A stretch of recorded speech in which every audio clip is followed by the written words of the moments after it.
have several attendees coming in. Thanks everyone for joining. This is the Jumpstart Foundry webinar with my partner and friend, Marcus Whitney. We're gonna talk about his book, Create and Orchestrate. There's several people coming in right now. Let's go ahead and start. Sounds good. So, as everyone knows, probably, I'm Vic Addo. I'm the CEO and co-founder of Jumpstart. Marcus is my co-founder and president. But then he also, in his spare time, for the last 5 years, has written a book about entrepreneurship called Create and Orchestrate.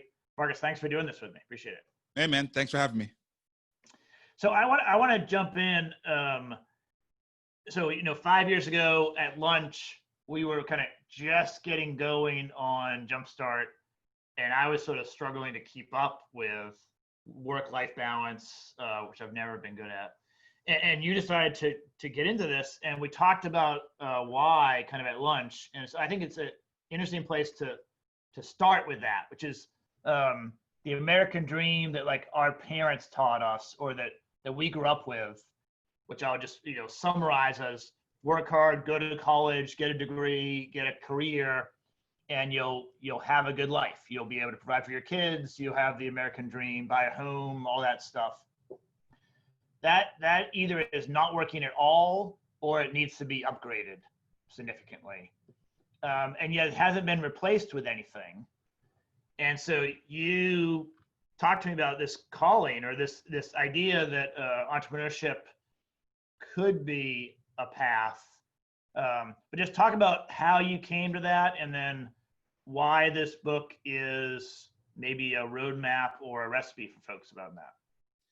Yeah, so 5 years ago when I started it, and we were at Monell's having lunch and talking about it, right now we're both too old to eat Monell's anymore. So yeah, for sure. Part with that. Yeah, I ate all the Monell's I could eat. But yeah, when we were there having lunch, I think I knew right then that I had already, leading up to that point, achieved a bunch of things in the economy that many people who look like me had not, didn't have access to, didn't have experience with, and also that the way that I got there was very, very backdoor. You know what I mean? Very, like, the fact that I'm sitting there with you and we're talking about this venture fund that we're launching. We're redesigning venture together. Right. Yeah. Right. And it's like, I have zero credentials for that. You know what I mean? Like of the normal credentials. And I really backdoored the whole venture capital world, particularly to be in a southern city like Nashville. I just sort of felt like I got to write this down. You know what I mean? I got to write this down. I got to document this, and I got to make sure that other people, I think I was thinking about my kids a lot at that time. They were, in high school. But I also just felt like this was a path that many more people could take if they had the information on it, and if they had a story where they could maybe see themselves in it. And so that was really it. I basically didn't think that I was so special that I deserved to be the only person who could sort of, have access to venture capital, or be leading technology in a company. And I just thought a lot of this is about, it's hard to beat if you can't see it. And then also just all this knowledge that I had learned through these back doors that I wanted to make more accessible. So that was really it. Yeah, and maybe I want you to define entrepreneurship a little bit, because we see, the cover of Entrepreneur Magazine, or you see on TV someone making a unicorn, like $1 billion startup, and they go public, and that feels pretty distant from where a lot of people are. But I have a different definition. I think you probably have a different definition for what an entrepreneur is. And so, who's the entrepreneur you're really trying to help in this? So when I think about entrepreneurship, and I think about what I appreciate about entrepreneurship, I think about the ability to control my time. That's actually probably number one, right? Having control of my time. And then also being able to align the activities that I have, like what I'm doing, with things that I'm passionate about, and providing value to the world. That's what I think about entrepreneurship. Yep. I think that the money is a byproduct of all of that. Yeah. And that's why I don't focus on that, because it could be you know, $40,000 a year, and that's just fine for you. You might build yourself a job. Yeah. And that's great. That's great. Yeah. That's exactly right. That's great. But as long as you're living a life that you're really happy with, and, you know, again, back to that, the controlling time thing is such a massive, massive thing, you know, because that is the thing that changes the way that you're able to engage with your family. It changes the way you're able to engage with your community, right? You know what I mean? And when you're at the whim of somebody else and what they tell you to do with your time, it's a completely different level of existence. So of all the things I appreciate about entrepreneurship, being able to control my time is like the thing I covet the most. Yeah. So I think I might say it slightly differently in that it is freedom to work on what I want and like control of my own destiny. I'm not sort of ceding control to some corporate bureaucracy where I have to play the political game in order to get a little raise. Now it's also more risky, right? Like if I don't make a product that I can sell to people that they want, then I don't have that safety net. But that's the benefit of it. Yeah, I mean the freedom is not free, right? And that's where the incredible work ethic has to come in. And then it also helps to like know how to do it, right? It's like when I met you and I was starting my entrepreneurial career, like I didn't even know how to keep books back then. You know what I mean? Like, I mean, I can tell that to you now because I've kept our company's books. So, but like when I first met you, like I didn't know how to do any of that stuff. And so, but you brought the product depth, and the marketing depth. So, a lot of entrepreneurs partner and like figure out what their superpower is, what they really are good at, and then they sort of learn on the job over time how to put other things. But you can answer that, but I want you to talk, like, translate that to the book. Like the reason the book was so impactful to me is it's a couple hundred pages or whatever, but everything you need to be an entrepreneur is in there, and it's in there in a way that regular people can understand. Yeah. So the number one piece of feedback I've gotten from the book so far is that it's an easy read. And then like about half the people on the back of that have said they finished it in a day, which is like, on one hand, it's kind of like, geez, it took me 5 years to write something that people are reading in a day. Like that's not good. But also it is really good because I wanted to speak in plain English. I wanted it to be something people could move through very quickly, but then also be able to go back to and reference specific things, right? And so that's why the spine of the book, the 8 core concepts, and this is where I'm kind of like pushing back a little bit on what you were saying about me with the product is, it has been incredibly important for me to learn about finance, and which you've helped me to learn, by the way, and incredibly important for me to learn about operations, right? I don't need to do it. I'm not the best at it. We've hired a COO who's far better than both of us at it, but we couldn't hold that person accountable if we didn't understand it. Yeah, you know what I mean? You can't create the job description. You can't manage them effectively if you don't know what's going on. That's exactly right. And so to me, understanding the concepts is a very, very different thing from being exceptional in all of the concepts, right? Those are not the same thing. And people do need to know what the different components of a business are. Yeah. Good. Well, so talk to me about, this is sort of a bizarre time or a wild time. What's it like to launch a book where we all think of a particular book launch process? You're launching it in the middle of a pandemic. So nothing is the same in 2020 as it is in other years. What's it like to launch a book? You're not doing book signings. You're not sort of going around kissing babies. Yeah, that's definitely true. So before I get into that, I will say this could have been so much worse. My book launch date could have been in March. Yeah. Right. Where like I had all my plans sort of in place to do all this in-person stuff, and all of it went away like that. Right. So it could have been a lot worse. Mine was planned for June, which just passed. And that gave me a full 3 months to recalibrate and rethink everything in the digital context. You talked about the mic and the lighting and all this other kind of stuff here. I realized I was going to need to kind of have a headquarters, have a broadcasting control center to do everything from mainstream media, to webinars like this, and do it at high quality and do it quickly. So I basically tooled up everything for digital, 100% digital. We launched my own store, my own Shopify store, and I partnered with a local company called Future Shirts. So I couldn't do book signings, and you can't sell signed books on Amazon. So what we did was we sold signed copies of the book through our own Shopify store. And that did really, really well. All these people who were like, I want a signed copy. I don't want to like buy it from Amazon. I was like, okay, you can buy it through this store, and they're going to handle all the fulfillment and everything. So that was one strategy that we did. Basically shifting everything from a book tour perspective to like podcasts. We are still doing some virtual book tours, like with different bookstores, but for the most part, it's all like podcasts. So I mean, I've done maybe 20 podcast interviews in the last week, as an example. So I'm doing a ton of that. And then, I think beyond that, it's really just being digital first totally, and just knowing you're not going to be able to be on stage anywhere for a year.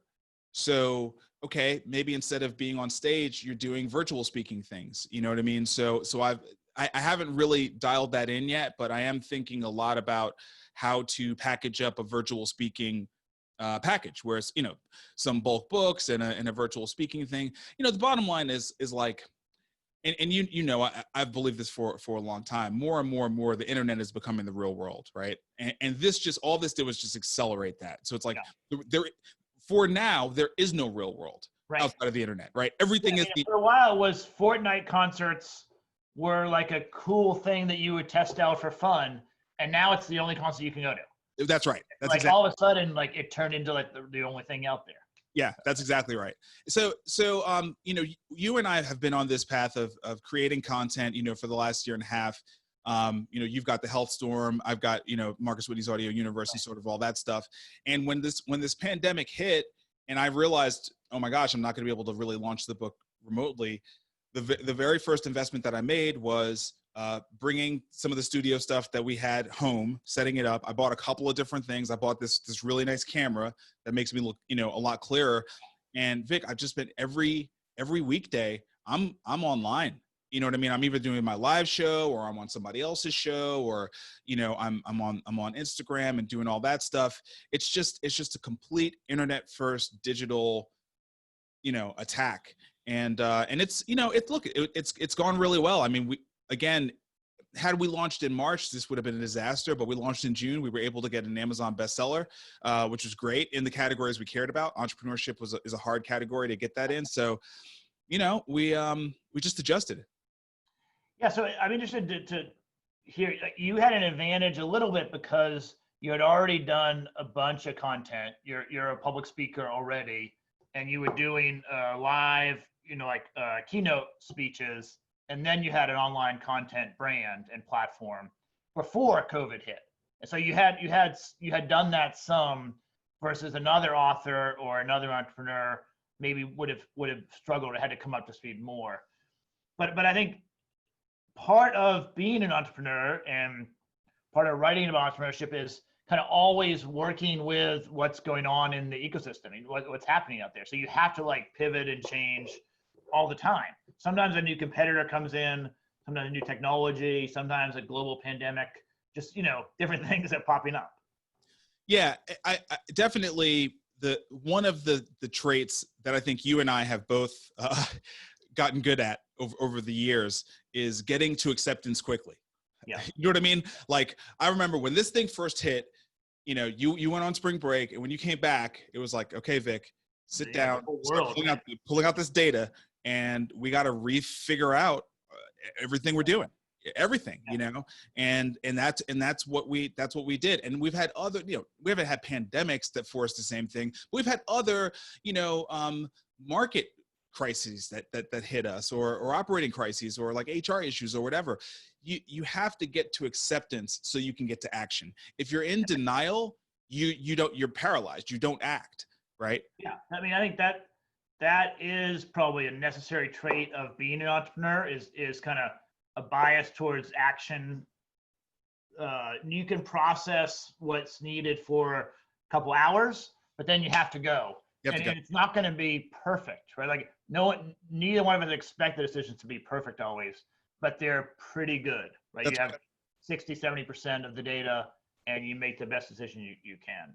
Yeah. And you do projections that factor in the downside, you know, and you deal with the emotional response of the downside before it even comes. So like, you're kind of ready. You know what I mean? You feel like, okay, that hurt. That I hate looking at that number. I hate thinking about having to downsize the company, but now I've felt it. I've emotionally processed it. And now I can start to strategically think about it, you know? Right. And entrepreneurial activities, have very little in their favor in the competitive landscape, right?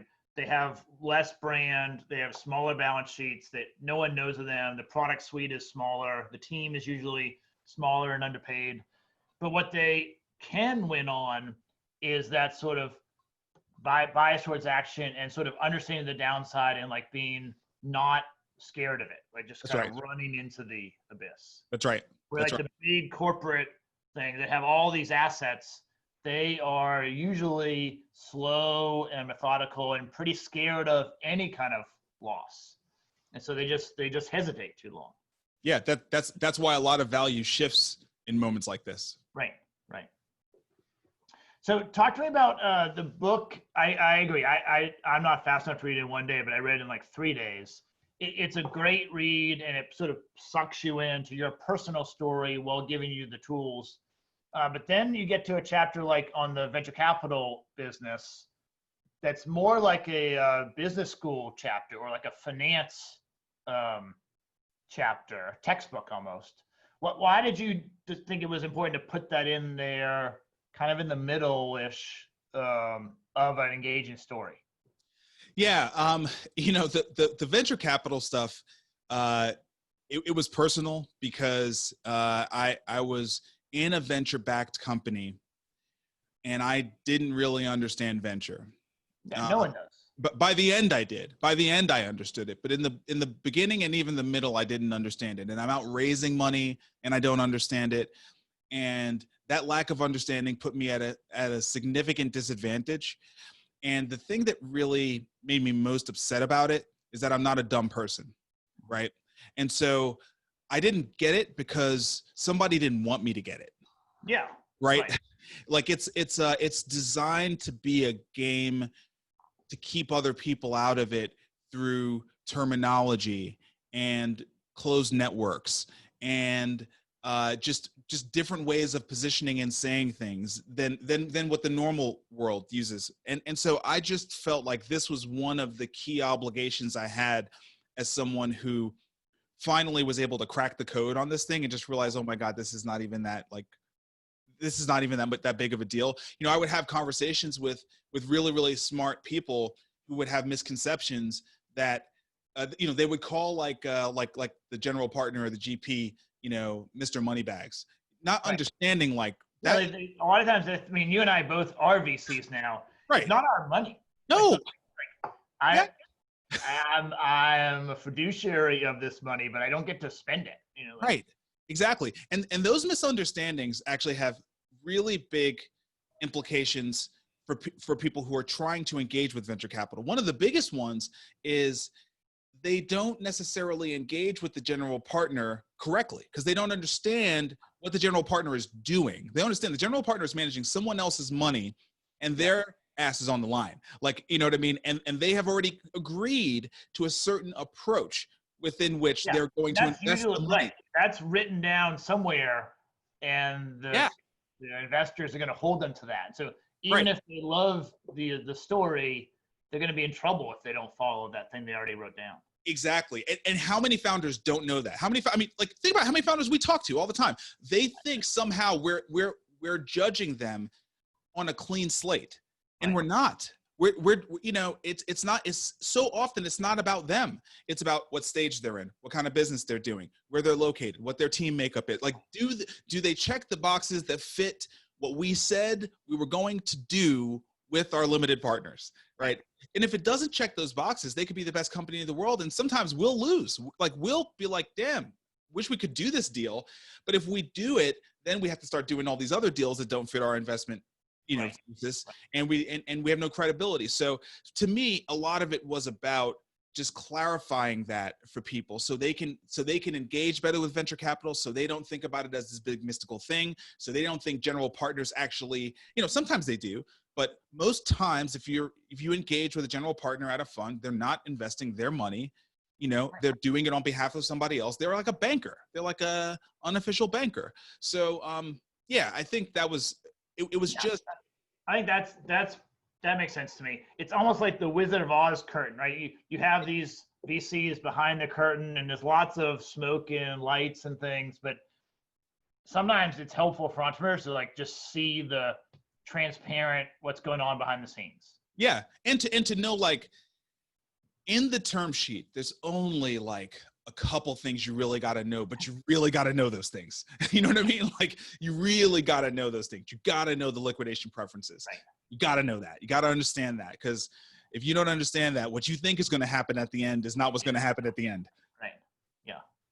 Yeah, I think that's pretty interesting. So the idea of the book is sort of pulling people into you can do this. It's going to be great, but you have to learn these tactics. You have to understand the place you're playing in. And if you watch Shark Tank on CNBC, that's not real. I mean, okay, it's like those four it's sharks real, are that way. It's real for that one studio. That's right. Other 500 VCs in the world are not like that. That's exactly right. Yeah. And that there's diversity amongst VCs. Like, a VC is not a VC is not a VC, right? I mean, Jumpstart is a very specific brand of VC. We do things our way. Right. I mean, we are more transparent than most. And we also only do healthcare and only have 3 different stages. And we're very direct about what we're doing. That's right. Really, the big difference between Jumpstart and other VCs is we put it on the website. Like, this is what we do. And a lot of VCs have, and I worked at some of them, where they didn't want to put that on the website because, well, I may want to just hear what's happening in the marketplace and it'll be intellectually interesting. Right. It's also a waste of everyone's time. But everyone's time. They want to learn. So. Right. Okay. Talk to me about, like, when a reader puts the book down, what's the takeaway? Or, what is the universal belief system or set of values that you want people to take away from this book? So I sort of wrap it up in the mnemonic: hustler, hacker, hero. So one, you have to have a serious work ethic. Like, at least if you're going to read my book and understand sort of what I'm trying to communicate to you, work ethic is part of the deal. Like, it's just part of the deal. I do talk about balance, work-life balance. I talk about the burners and 4 burners and all that stuff, but for sure. That's more of an endurance thing. Like, that is in place so that you don't burn out and you can. So that you don't burn out. That's right. But, like, you have to have the work ethic, right? The second thing is that's hustler. Hacker is you have to be clever. Like, it's a very competitive world out there. Yeah. And there's so many people trying to be successful. And the internet has democratized access to all sorts of tools. And that, quite frankly, only makes it more competitive, right? And more noisy. So you have to be very, very clever. You have to work hard, but you also have to work smart. And then the final thing, hero, is like, you got to be your own hero in this thing, man. Like, you are going to, the reason why I have so many failures in the book is because that's reality. Like, you're going to have failures and bad things happen all the time through the whole thing. And, like, you got to pick yourself up, dust yourself off, and save yourself. You know what I mean? Like, you got to be the hero you're looking for, and know, like, you're going to have to run through brick walls, and you're going to win some, you're going to lose some. You got to get to the big evil boss at the end, right? And you got to have that kind of mind. That is the hero's journey. Right? The hero's journey is not a straight line up. They always have trials and tribulations and setbacks, and I forget that when I'm in the middle of it. But that's an important part of it. Yeah. So that's it. Work hard, work smart, be your own hero. That's really what I'm trying to communicate. And then from there, it's a bunch of information and stories. Yeah. I want you to touch on I know exactly where it came from, but the different is better than better thing, because that was like the biggest. So as we founded Jumpstart, one of our mentors told us that, and it's the most surprising and the most valuable thing probably I got in the first 2 years. But talk through that, because you have it in the book. Yeah. And that's not many people understand that even today, I don't think. Yeah. I mean, different is better than better is the reason why you and I still have a business. Right. Right. So the story from the book is that Vic is the founder of Jumpstart Foundry, and the very first version of Jumpstart Foundry was Shark Tank. Okay. And it evolved from Shark Tank into an accelerator, and I'll just to credit them, a Techstars style accelerator. Yeah. We literally were part of the Techstars network when they first launched it. We used their playbook. There were 20 of us helping Vic to get this thing off the ground. It was a nights and weekends sort of labor of love. That nobody, basically, like nobody even owned it. We all had like little shares in it, but I mean, it was this labor of love. It was. I mean, you'd call it a community effort right now. It was a community effort. Like we all were doing this because we thought it was important. That's right. That's right. And at the time, we were doing $15,000 into companies in exchange for 7% equity. This is 2010.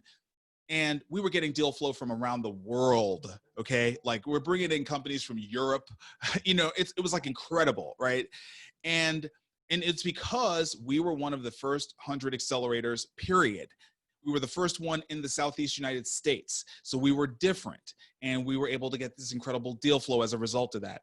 Fast forward to 2014, and we were simultaneously better, but also completely not different at all. So we were ranked one of the top 15 accelerators in the United States by the accelerator ranking, but also the number of accelerators jumped to like 3,000 to 4,000. And so our deal flow, we basically couldn't get a deal outside of Nashville anymore. And even those deals were like haggling with us about how much money we were investing versus how much equity. And so we realized we had learned a lot. We were better than most early stage investors because of like super seed investors, because of all the experience we had, but we weren't different anymore. And we had to get different again. And that is why Jumpstart moved 100% into healthcare. That was where we jumped from $15,000 to $150,000 investment. And that changed everything. That has given us the foundation for what is now over 100 companies in our portfolio. Because, if you look across the country, there's a very small number of funds that are exclusively healthcare that invest as often as we do, the dollar amounts that we do. And so it gives us a bat signal out there in the world. We're very, very different from most funds, and it has allowed us to be successful. So different is better than better means you have to pay attention to the market.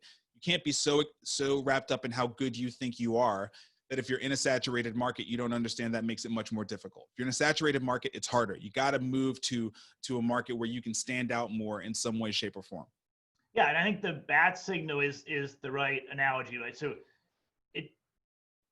it needs to be somewhat surprising or somewhat shocking, right? So, I mean, one of the things that I'll just add in, we had fixed terms, right? So no VC in the history of venture capital had dared to say, every deal we do is $2 million. And so like, that was really surprising. A lot of people were mad about it. And then I think sometimes high emotions, are a good signal that you're different. Right? Because if people have seen it 100 times before, then they don't usually have emotion around it. When they hear that we have fixed terms, I mean, so 100 companies apply and you're gonna offer them all the same exact set of terms, how can that be right? I would, and I know you have gotten lots of pushback from investors and entrepreneurs and other VCs, like, that's idiotic. That's crazy. That's not, we've never seen that before. And that's the point, right? Like it's different. You can hate it, or some people love it. And the people that love it buy into our idea that doing a venture is a binary outcome. Like you either impact the world and make a ton of money, or you fail to do that. Right. And whether the valuation is 2 or 2.5 or 1.5 or 1.8 is all a waste of time. And so the few entrepreneurs that really liked that, oh, it's just binary, let's just bind together and win, they loved it. Everyone else hated it. And that was a good signal for us, a good bat signal. Yeah. And the longer you're able to hang in there with it, right? The longer you're able to hang in there with it, the more you become exempt of the normal rules. Right. So like we're now 100 companies in. That's the beauty of it, right? Yeah, we're 100 companies in, and people know, like, if you don't take the deal, somebody's gonna take the deal. Like, and it's going to be somebody good. Because like we've got great companies in our portfolio, you know what I mean? We're like now on a regular clip of up rounds and exits now. We're like at that sort of place. So yeah, I think about Amazon in that way. Like Amazon has special rules with Wall Street. They're allowed to reinvest in R&D where most companies can't. And it's because they just said, we're different. We're Amazon, we're different. You know what I mean? And I just think that there's a lot of power in that. Yeah. And so that's just a saying that I think I pulled out of the book and reminded me it's important. As you do an entrepreneurial thing, you have to be different because you're not going to be big and you really can't be better very easily. No, that's right. So you write a lot about partnership in the book, and there's a couple of chapters about our partnership. What do you think has really sort of been the core of our partnership, kept it going? Well, we've been through a ton of stuff, work, personal, all kinds of things. What do you think has been good for us? And then why do you think in general partnerships are so hard?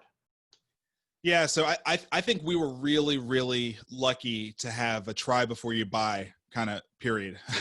You know, the whole first iteration of Jumpstart Foundry, didn't have much on the line for anybody, but we just were sort of in there working on it nights and weekends. And, you know, a couple of hard situations would come up and we would have to kind of figure out how to have each other's back. Just basic stuff like showing up to things on time. You know, over the course of 4 years, how many, you know, back when we were doing mentor events and classes, things like that. And we both had other jobs. And how many times did you have to show up at something, or I had to show up at something, and we had to not just show up, but like have your deck ready, or like be ready to take the mic and say something.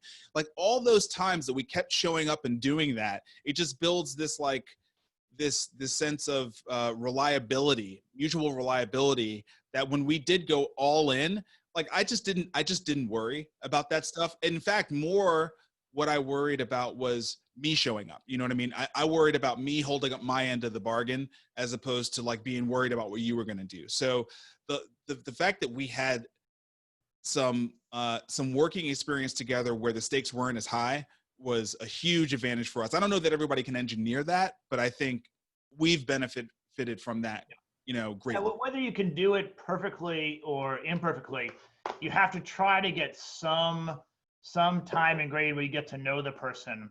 I mean, I just think every human has strengths and weaknesses and quirkiness to them and a style.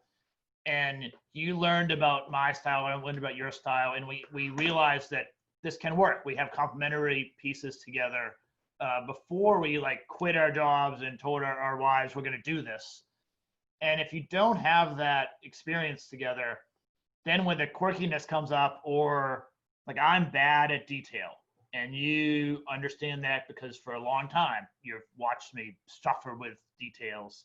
Sure. But that wasn't surprising in the first week when we were working together. Yeah. We'd had lots of time before then. Yeah, we just built process around it. It was more like, before you send that out, send it to me and let me edit it, or so, you know what I mean? Like whatever, exactly. Right? Yeah. Or whatever. So yeah. Typos in the subject line. Yeah, right.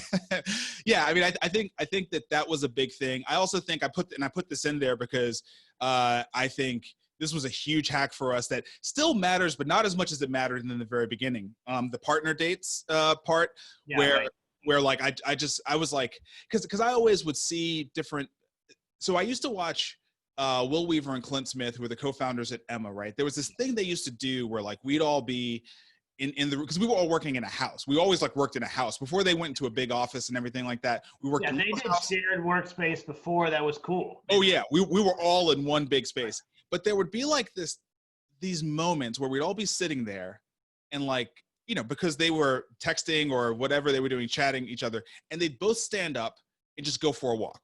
Okay. And you knew like, okay, the partners are going to talk about something important, right? And so and it worked. It worked really well for them. And I thought about that, and I thought, well, how do we kind of bake that in? So I remember going on Quora, well, actually just going on Google and just looking that up, like, you know, how do the best partners work together? And I found that entry on Quora where somebody asked, how does Sheryl Sandberg and Mark Zuckerberg stay on the same page? And she answered, which is the great thing about Quora. And she answered and she said, Mark and I have a standing lunch every Monday and every Friday. And we have ever since we started working together. And that was it. Like we started doing that. We've done that and it's been incredible. And the reason it's incredible is that stuff changes really fast. So between Friday and Monday, or Monday and Friday, there's a lot of things that come up. Yeah. So yeah. we can be slacking and communicating in between, but then we have like a dedicated time to talk through a bunch of the nuance or backstory that you just can't get over Slack. Really. Yeah, exactly. And so just having that like regular dedicated time, and I think 2 meetings, there's something about 2 meetings versus 1 meeting a week. You know what I mean? It's symbolic. You know what I mean? It's like you're telling yourself, this relationship matters so much. I need to meet with this person more than once a week, because most meetings are like once a week. You know, like you think about your direct report relationships and stuff like that. They're like once a week. But to have a meeting twice a week, well, why the hell do you need to meet with someone twice a week? Well, it's because it's so important to stay in sync. It's so important to be there to help them with something. So that's another just like tactic that has been incredibly valuable for us. Yeah, I think that makes sense to me. Okay, so talk to me about the impact. Like, what's your vision for Create and Orchestrate? So 5 years from now, 10 years from now, when you are being interviewed by, you know, a much more famous person than me, what do you hope that it will have sort of spawned? Well, going through the process of writing a book like this, you start to realize this has been really, really meaningful. It's like, it's even weird when I pick it up and I hold it. You know what I mean? Yeah. Just hold it up so everyone can see it. I mean, yeah, sure. Yeah. So it's a very, and not because of my face on it, just, it's more like to do that, you know, to know like it's a huge accomplishment. So I'm sure you're proud, like, to have it physically in your hand. Yeah. And honestly, like the biggest thing is I feel like I have left something for my kids and for my kids' generation, you know, that like, if for some reason something happens to me and I can't like mentor people or whatever, right? You know what I mean? I've put the time in to create a piece of my wisdom that I believe in that they can have. So that's like the, you know, and I don't know what the numbers are on that, but you know, I could just start with my kids, you know what I mean? For them to just know this book spans their entire childhood. You know what I mean? It starts when Tristan is 1, you know, and Kiarn wasn't born, and it goes until, you know, they're 21 and 19, you know? And so it covers it covers. And there's a little bit about you in college. Before. Yeah, exactly. There's a little bit about that for them to kind of know, hey, this is what it was like for me when I was your age, you know? Right. So for me, honestly, like that's the biggest thing is just, wow, I have something for them. And it just feels like a huge check mark to get that done. You know, beyond that, I would say today, I really do want, for first time or aspiring entrepreneurs more than anybody else. I wrote this book for Marcus in 2007. When Marcus left Emma and went to go start a business and like knew nothing about nothing, you know, and was reading books, but like the books were a little over his head, you know what I mean? And they only covered slivers of things. This is who I wrote this for. So this is a book that I hope first time and aspiring entrepreneurs can read and get a lot of value out of, and hopefully avoid some mistakes and be inspired. Yeah, good. And so I want to talk through the Black Lives Matter movement, because it strikes me that, I mean, there's a lot of aspects of Black Lives Matter, but one thread of it is that our society or our culture needs to better support and empower Black people to build wealth for themselves, to build jobs for their community, to launch solutions that maybe they have a unique perspective of how to service their own community. Does that resonate with you, or do you think that there are pieces of this book that could be impactful in the Black Lives Matter movement? Yeah, I mean, so that's the reason why my face is on the cover. You know, because one of the things I thought about as I was writing the book was all of the books that were impactful to me as a business person, as an entrepreneur. And so many of them were written by white men, you know what I mean? And I think what's important about that is that these books, they're not just books, like they establish the culture. You know what I mean? Like the words that we use, minimum viable product, OKRs, like they're literally the words and the terms and the laws that we operate businesses by. And you know, the people who are writing these books, it's not a diverse set of people, right? And so and if you are a young Black entrepreneur coming up, before this book, there weren't a lot of role models where you could say, like, I know I can do it because he did it or she did. Yeah. From a book perspective, you know, I'm not going out there like checking like. I mean, there's other entrepreneurs that are Black, but not a lot of material where you can pick up a book and it's not on the cover.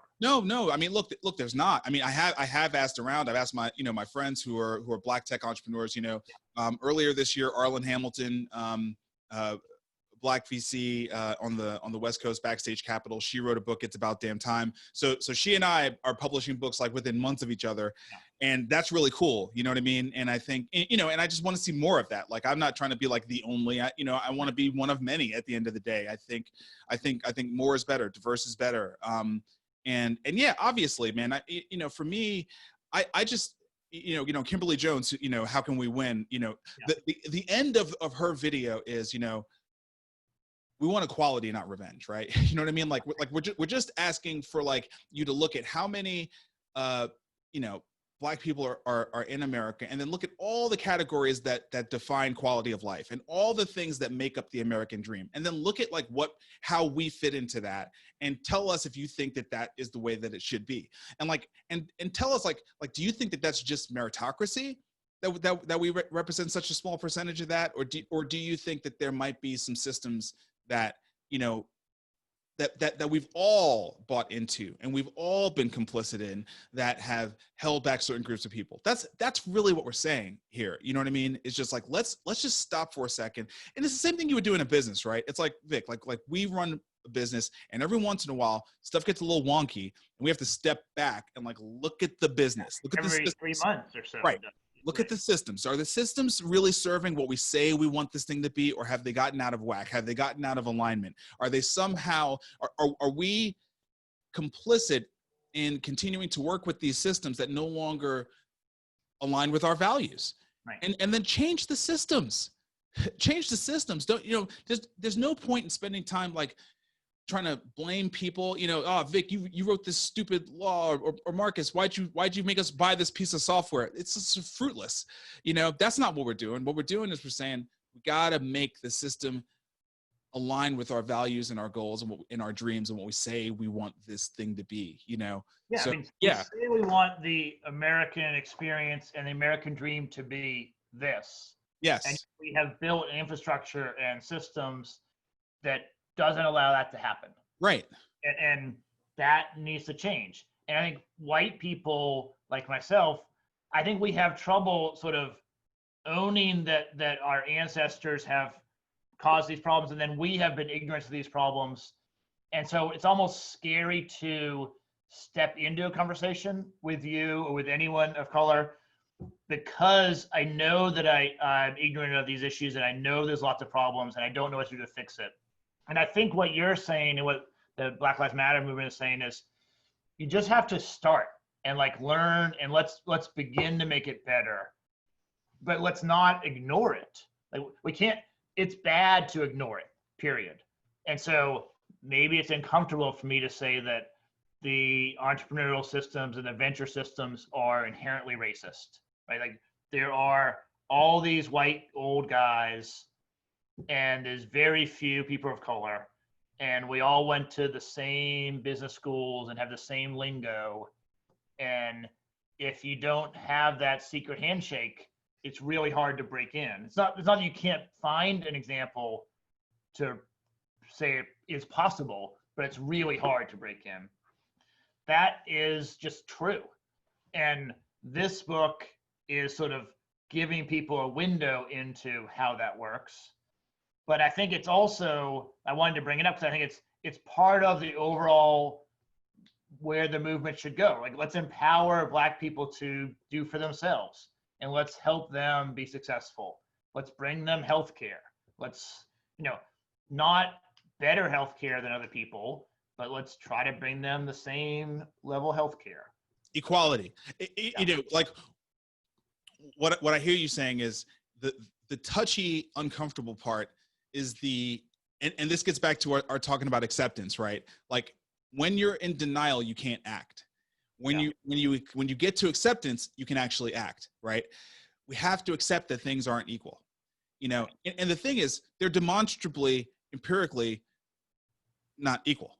You know what I mean? Like there's so much data that it's just like, there's so much data. It's overwhelmingly clear that it's not equal, but we have to get to an acceptance that it's not equal so we can actually start working on it. You know what I mean? Yeah, and together, we have to work on this together. It wastes time for you and I to argue over how unequal they are.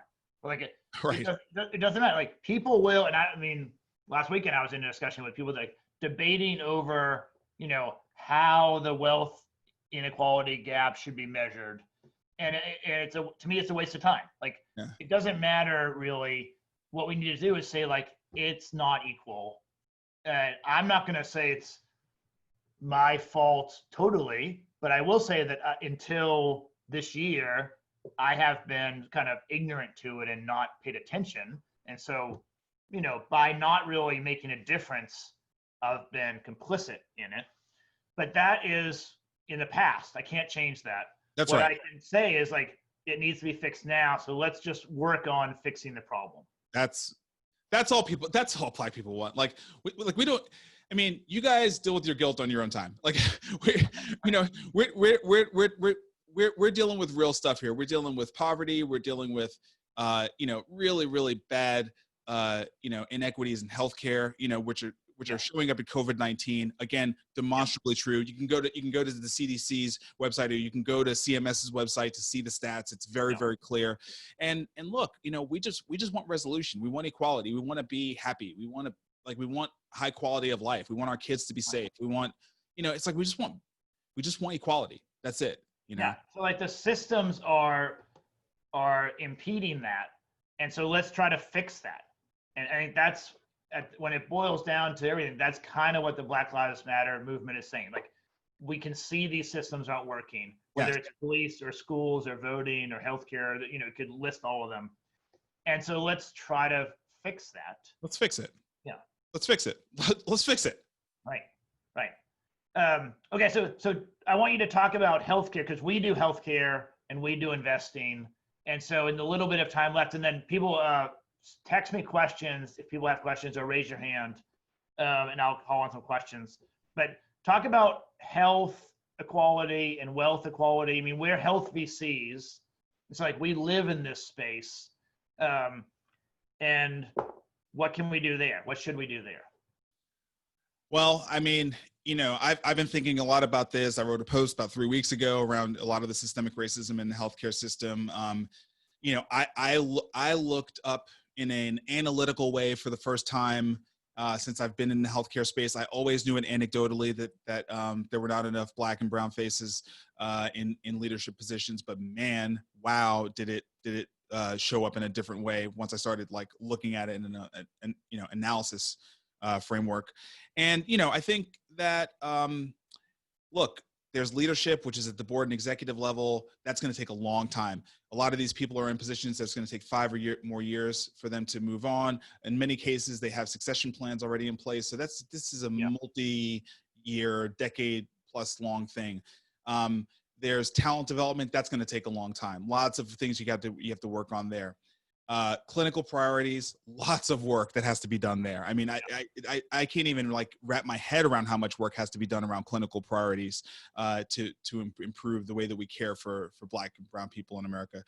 The areas where you can make a move quickly are vendors. So this is, it's procurement. It's pretty straightforward. Like, give more contracts to Black and brown owned companies. That can be done quickly. That's in the procurement department. And then the other one is investment. Diversify where the investment goes. And that's another thing that can be done quickly. So those are things that I think those are interesting, because those kind of feed into making the other ones better a little bit too. They do. And you can do them quickly. The other ones are just by the nature of them, they're deeper into the system. Yeah. And they're going to take longer to work through. It's not like, you're dealing with a democracy where it's elected officials and you can, elect new people in 2 to 4 years. These are private industries, people in positions with contracts and all sorts of other stuff. So it's going to take a longer amount of time. But look, I mean, I would just, we have people who are watching live now, or people who will watch this later on. I would just say, look, go look at a bunch of different really big healthcare companies' leadership pages. Do what I did. Like, go look at the pages. You tell me. Like, I'm telling you, you're going to find like 0 to 1 Black people on all these pages. Yeah, I mean, you don't have to look at, it's not a scientific study. No. Lots of quantitative statistics. It's like very, I was going to say like very stark. Yeah. Yeah. And so what happens is you have the absence of advocacy. You have the absence of perspective. And I don't say this in a mean way, but you have the absence of empathy because you don't have anyone who has the experience there. Right. Yeah. So all of those absences lead to inequality. It's just what it is, right? I mean, so I think the areas where we can strike quickly are vendors and investment, but we do need to, work on the others too. We need to work on the others too. Okay, so there's a question about what was the most challenging aspect of writing the book, and then sort of what top 2 or 3 lessons did you learn from the process? So the hardest thing about writing the book was when I understood what it really meant to write a book, because I didn't understand what it meant to write a book when I started writing the book. So that's interesting. I don't know what you mean by that. I've never written a book, so I don't know. Yeah. So you've written a bunch of blog posts, you've written a bunch of emails, you've written a bunch of letters. You've probably written some white papers, but a book is 50,000 plus words. Okay. Right. The guy who's asking me this. Yeah, I mean, my post is like 200 words. Yeah, exactly. The guy who's asking me, David Noor, he's written like 10 of these things, right? And so he knows like to do the research and the editing and the grammar checking and the organization and the prioritization and like make sure your main ideas come through. By the end, it's like I read the book, like now I've given the book a little bit of a break and I can read it and I can probably get through it, but you start looking at it and your eyes just get blurry. You know what I mean? And you can't it's like you can't see straight because you're dealing with 250, plus pages. The other thing that was super interesting was, and David's been through this a couple of times as an author, not a couple, more than a couple, but you write the book in a Word document, right? Or Scrivener or whatever like the application is that you're using to write the book. But that doesn't tell you what it's actually going to feel like when it's printed. It's just one long Word document. You know what I mean? It's a very different thing when it's actually printed on pages in a book. And that was really, really interesting to me when I got in and I realized, oh, wow, it's, almost every other page that I flip has got like a header to it, which means like I'm constantly calling out sections, and I didn't know that about the book. So this is what I mean. There's all sorts of things. Now that I'm talking to all these authors and I'm an alum, there's just, it's a different thing. Just writing a book is a very, very different thing. Now that I've done it, I can do it again. And now I know, like I've been through the whole process. It would be much easier, but man, really, really hard. The first one is really hard. Super, super hard. That's the next question. David Wedland's asking is, do you envision writing a follow-up, and what would the focus be on? Yeah, I think so. The follow-up, the next book that I've got in me, which is basically everything I care about now, is about well-being. I only put like a footnote in this book about trauma and stuff like that. But let me tell you, you try to do entrepreneurship as long as I have and raise kids at the same time and go through a divorce. Like what I left out of this book is like the trauma and like and like the rebirth that I've had to sort of put myself through over the last year and a half. And so, being an active creator in the world that's looking to make an impact and taking care of yourself is a book. That's another book. And I think I really want to write that book. That's the next one I want to write for sure. Okay, great. Well, I think that's everything. Thanks for doing this. I really enjoyed it. We spent all this time together, but it's great to take an hour and sort of talk about the book. I've read the book, but we hadn't really spent time digging into it like this. So we have more important things to talk about, Vic. So different things to talk about. So yeah, cash flow and helping 100 portfolio companies. That's right. That's right. Okay. Thanks, Marcus. Appreciate it. And so give me your website. Where can people go to get the book? MarcusWhitney.com. You can go there, and I've got links to everything else. But, I want people to subscribe to my newsletter. It's, really personal work that I do every week. And if you subscribe, you'll learn about everything else I got going on, the book and, podcasts, live shows, and all that kind of stuff. MarcusWhitney.com. Okay, great. All right. Thank you. Appreciate it. Thanks.